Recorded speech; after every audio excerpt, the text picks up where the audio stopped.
course, the only tragedy about progress and container shipping is that it does away with an awful lot of employment, where there'd be 40 or 50 men to a boat.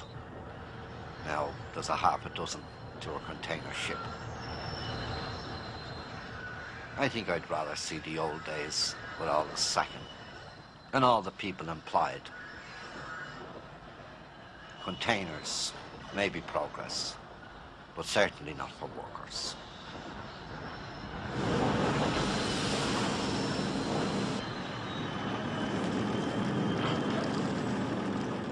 Wouldn't you imagine they'd leave that bit for the pigeons? No, sweep up the last grain. But you know, that crane is not going to lift all that. A little bit will have to spill out.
Castle Forbes, AD 1729.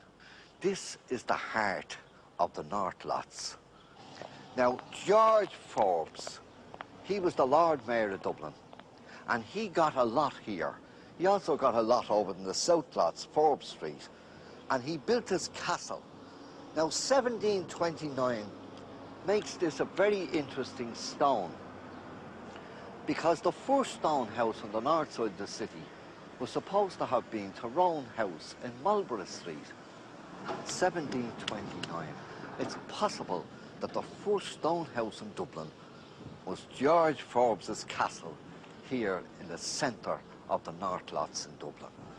Now, Matt Talbot worked around in Martin's Yard, and he used to come down through Forbes Street and along here, walked along up to Laddens O'Toole's church to Mass every morning. The spire of St. Laddens O'Toole Church overlooking the Dublin docks. Isn't it a pity to pull down St. Barnabas? And across that bridge went Matt Talbot down to Mass from the yard of Martin's. No timber here today, only barbed wire. Weeds, grass, Ginny Joe. Ginny Joe, Ginny Joe, lay me an egg.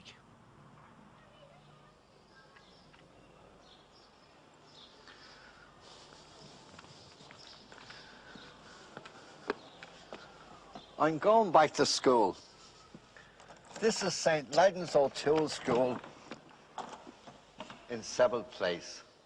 This is where Joe Clark, the veteran of the Battle of Mount Street Bridge, came in to learn his penny book many, many years ago.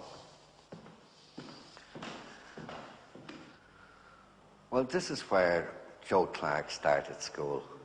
Of course, in those days, you had the old-fashioned desk, and the master probably sat in that corner up on a high desk.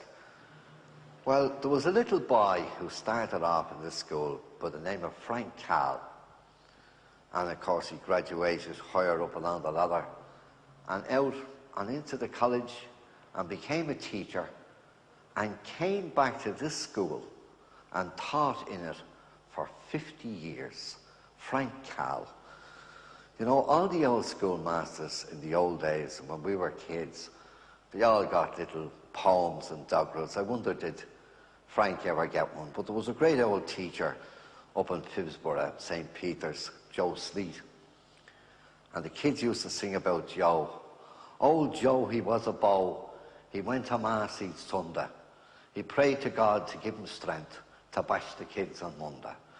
And then, of course, it came around to the Holliers, holiday time. And we'd all sit banging our feet off the floor and slapping the desk. No more Irish, no more French, no more sitting on the hard old bench.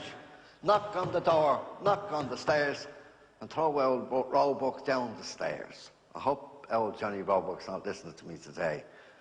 But as Paddy Crosby in his school around the corner used to say, you didn't learn too much, but the old school left its touch, and the school around the corner is just the same.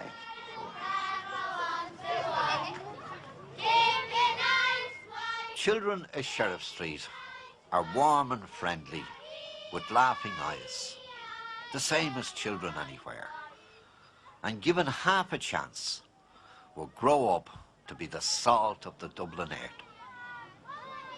But you have no playgrounds, you won't find any football pitches, or swimming pools, or tennis courts in Sheriff Street. And the tragedy is too, that when they leave school, they've no work. Years ago, there would be work here. Now, there is nothing but the dole. Sing up there, girls, and let them hear the golden voices of the children of Sheriff Street. Sheriff Street runs into Lardon's O'Toole's church. St. Lardon's O'Toole's is not just a parish church. It's a community centre. Its railings are a playground. Its walls are seats for old men. It's a centre where the children gather, a focal point, here in the heart of the city of Dublin.